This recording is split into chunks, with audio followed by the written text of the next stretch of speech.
அனைத்து தமிழ் பெருங்குடி மக்களுக்கும் பணிவார்ந்த வணக்கம்.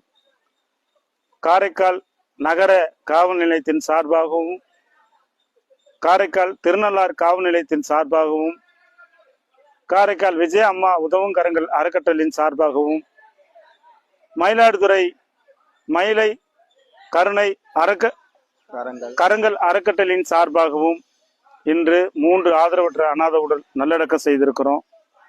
இந்த 3 பேருமே குடும்பத்தால் கைவிடப்பட்டு, சொந்த சாதியாலும் கைவிட்டு, சொந்த மதத்தாலும் கைவிடப்பட்டு ஆதரவற்ற நிலையில் இறந்த நிலையில் கிடந்தார்கள்.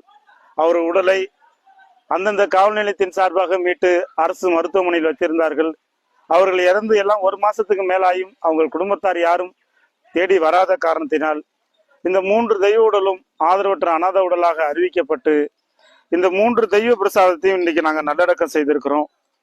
இன்னைக்கு இந்த நல்லடக்கத்துக்கு மயிலாடுதுறை மயிலை கருணை கரங்கள் அறக்கட்டளையின் சார்பாக நிறுவனர் அன்பு தம்பி தஞ்சை மகாதேவனும் அவருடைய துணைவியார் திரு ராஜி அவர்களும், அதுபோல அன்னை ஆம்புலன்ஸ் ஆதரவற்ற உடல் எங்க இருந்தாலும் அதை கருணை உள்ளத்தோடு எடுத்துட்டு கொண்டு போய் ஆஸ்பத்திரியில் சேர்த்து ஒரு சமூக சேவையாகவே செய்கின்ற அன்னை ஆம்புலன்ஸ் ஓட்டுநர் அன்பு தம்பி